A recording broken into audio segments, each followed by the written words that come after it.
Hello folks, this week has seen a bunch of major updates from Blizzard on quite a few different subjects, including delves and new social features that are in the pipeline. But all of that probably pales into insignificance compared to the big update in what is the most anticipated addition to World of Warcraft in a long time. A new mount for Love is in the Air.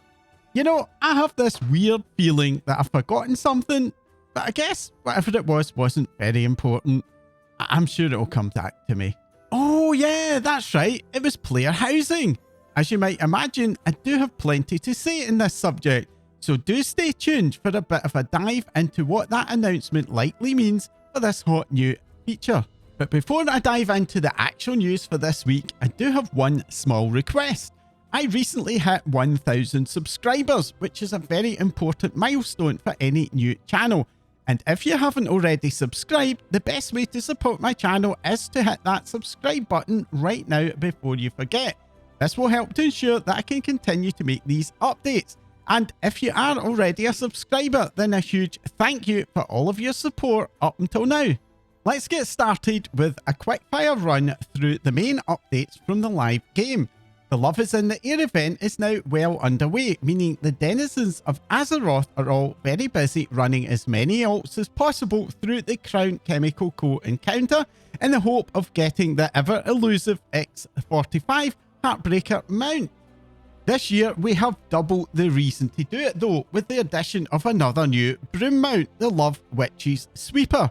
The announcement of this new mount by Blizzard caused a bunch of speculation and even confusion about the mount drop rates, as players tried to understand if there was even any point to doing more than one run per day per account. Thankfully, Blizzard have now jumped in to clarify the situation. For the original X45 Heartbreaker mount, nothing has changed. You still have a chance for it to drop from your first run each day on each character you have. However, the drop chance, which we believe to be around 0.03%, is significantly increased for the first attempt on your account. What that increased drop rate isn't definitively known, but it's most likely to be around 1%. On the other hand, for the new broom mount, you only get one chance per day per account. However, this mount does benefit from having bad luck protection, meaning that the drop chance is going to increase with each attempt. Now, this does make it a lot harder to work out what the drop rates are, but anecdotally, a lot of people are seeing it drop, so I think it's likely to be a much higher than 1%. I personally got it on my third run through. The big question though is how aggressive that bad luck protection is. For example, if someone does it every day for the whole 2 weeks of the event, will it eventually reach 100%? Right now, your guess is as good as mine. There's also a couple of other new rewards on the event vendors, the Living Rose Pet and the Truly Heartfelt Shoulders, which is a set of 2 shoulder transmog appearances. A much more stealthy update though, which I suspect has fallen below the radar for many players, is that the chocolates and perfumes that can drop from the Love is in the Air event have finally been buffed to become relevant again. Previously, these would offer tiny amounts of stat buff, like for example 2 versatility, which was pretty pointless, but these seem to have been boosted very significantly. I've got some chocolates that increase my versatility and stamina by 25%, which is actually enough to make them worth using on a max level character. So if you do get some, it is worth putting them to use. Just keep in mind that they will disappear at the end of the event, so there's no point trying to hoard them. And if you've been a Plunderstorm fan who did not receive the bonus rewards of 3 gear chests for getting your 5,000 plunder, don't worry. Blizzard have confirmed that they are now aware that this item has not been awarded to many eligible players and are working to find a solution. Unfortunately, there's no ETA on that currently. Past experience of similar issues like this tells me that it can take Blizzard a week or two to get to a reliable solution. But at the same time, it does make me want to ask, why does this particular issue keep happening? Anyways, enough in that subject. Let's move on to look at the big announcements from this week. First up was a mini review and update from executive producer Holly Longdale. Now, I'll link the full article down below, but there were two snippets from that update that were most eye-catching. Holly acknowledged that the current new and returning player experience could be improved and shared that there are plans to make some changes in both Midnight and Last Titan. Now, I personally think that these are definitely needed. As an experienced player, I do find Exile's Reach to be great for quickly leveling alts, but as a regular member of Newcomers Chat, it's very clear to me that it is not serving either new or returning players particularly well. Fixing this for returning players especially, I think, is going to be quite a thorny problem for the developers to fix, as often what happens is that the returning players use decades out of date knowledge about how the leveling experience used to work to influence their decisions, the end result being that they kind of start to fight against the game when the game tries to encourage them into the newer content. The other big update from Holly was to tease the team's plan to expand their support for community and social engagement inside the game, with the formation of a dedicated social initiative within the development team. This plans to find new ways to reward positive behaviour. I wonder if that means we'll see player commendations in the pipeline, but they are also planning improvements to Group Finder, the in-game friends system, and integration with external platforms, which I suspect most likely means Discord. In terms of timelines for that initiative, she has promised to share more with us over the next year. Now, this is certainly an area where I think some work is needed. Regular viewers will have heard my mantra that the toxicity in-game is a game development issue and not a social issue, and a focus by the team in finding more ways to remove the current incentives that exist for toxic behaviour, like Challenger's Peril and Key Depletion, and back them up with more incentives for positive behaviours, perhaps like Final Fantasy XIV's bonus rewards for completing a dungeon with a new player, is in my view very overdue. And I suspect that you all do not need me to tell you that figuring out how to mark somebody as a friend in-game is currently far too difficult, even for many experienced players. As well as those little updates, Holly did touch on the other very big announcement of this week, which is player housing. Now, I already have plans to produce a much more in-depth video covering player housing, where I'll be diving deep into Blizzard's plans and trying to get a better handle on how the feature may play out when it launches. So if you haven't subscribed, make sure to do it now so that you'll get notified when that goes live. A big part of this update covered the team's major guiding design principles and sharing how they will convert into the design of the feature. The first of those principles is boundless self-expression. Here they explained that they want to focus on player customization, mentioning that they'll be providing tools that will be both easy to use but also very powerful, enabling us to change even the tiniest details in our house. Blizzard also posted some concept art for rugged themed decor, which shows a bunch of floor coverings, decorations, and furniture. My overall takeaway of this is that the system is likely to be far more flexible than we are used to in World of Warcraft, likely enabling us to place internal decorations and furniture quite flexibly within our buildings. They also mentioned plans for the decoration to span both the cultures and the expansions of Azeroth. So if you're a Blood Elf or a Draenei fan, I'm hoping that you'll also see a lot of themed items that will suit you. The second pillar is deeply social, where they explained that while it will be possible to enjoy housing solo, so yes, we are going to be getting personal houses, they also want to enable interactions with other players in multiple levels, be it friends, neighbours or guilds.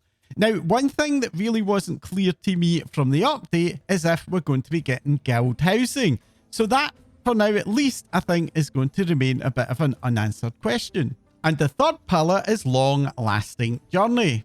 In her update, Holly revealed that there's now a dedicated player housing team, which means it's going to be far less likely that this will suffer the historical fate of many other World of Warcraft features, which seem to end up being abandoned and forgotten by the dev team as soon as they move on to the next expansion. This tendency is already something that the team is moving away from, but the existence of a dedicated team does mean that there's always going to be people available to work on more housing features, instead of it having to compete with other features for scarce developer and design time. Most likely, this is going to become something a lot similar to Mount a Pet Collection, where there's always going to be something new being added with every patch and expansion. Now, one of the biggest questions I have had about player housing was, where am I going to be able to get my house? How will I get one? And what about my warband? And all of these questions have been somewhat answered in this update. The answer to the where the houses are going to be from is that the team are building 2 dedicated new housing zones. One of those zones is inspired by Elwyn Forest, Westfall and Duskwood, and the other based in Durotar and Nishara. Now, I have seen some people in the community assuming that this means that they'll be set in those particular zones, but that's not really something that I got from this update. The team went on to explain that for the launch, they do plan to only have these 2 zones, partly because they are worried that too many different locations could lead to us players becoming too spread out, kind of like the way that the old world of Azeroth, as it's become bigger and bigger, has tended to feel ever emptier as those leveling players get spread out ever more thinly. But the other reason for the 2-zone plan is that making a new zone is a ton of work. Let's not forget that it takes the team 18 months to 2 years to build the 4 major expansion zones, and they want to focus on doing a great job of a small number of areas rather than a merely adequate job of having many. Having a housing neighbourhood of course means that we're going to have neighbours, but if you have been worried that we might see a Final Fantasy XIV style housing shortage, the good news is that the team have explicitly called out that there will be a house for everyone, and those houses will be obtained without difficult requirements, high purchase costs or lotteries. And yes, if you unsubscribe for a while, don't worry, your house will still be there waiting for you when you return. And yet, I think for folks who are familiar with Final Fantasy XIV, that last statement definitely felt a little bit like shots were fired. For our warbands, they will be able to visit our other characters' housing. So if your Alliance main prefers a Horde themed house, for example, you'll be able to use a Horde character to create a house in the Horde area and then be able to accommodate that Alliance character.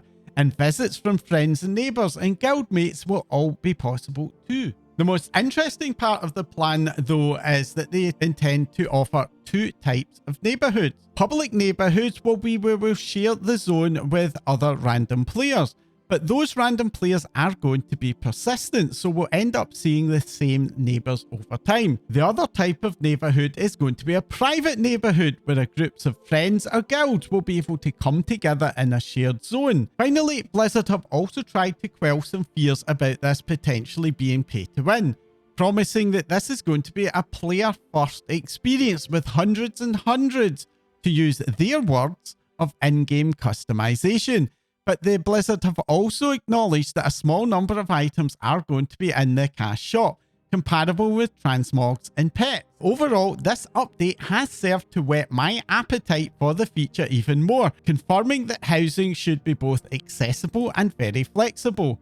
It very much sounds to me like the WoW team are being inspired by the Final Fantasy XIV housing model, just without that particular game's housing shortage, which, as somebody who's played about with an apartment in Final Fantasy XIV, is no bad thing. I would personally have preferred a greater choice of location, even potentially having housing embedded into the main outdoor zones. But at the same time, proper neighbourhoods do have some advantages, especially for people who crave a much more social experience. One major piece of player feedback I am seeing out there is coming from fans of Night Elves and Blood Elves, who are quite disappointed that it seems to be that the new zones are going to be very human and orc coded. Hopefully this is something that's already in the developer's radar. For example, it's perfectly possible that these new neighbourhoods could have some elf enclaves with some more diverse housing designs, or at the very least the team can lean harder into providing those aesthetics for internal decor. But what about all of you? Is this the kind of player housing you've been hoping for?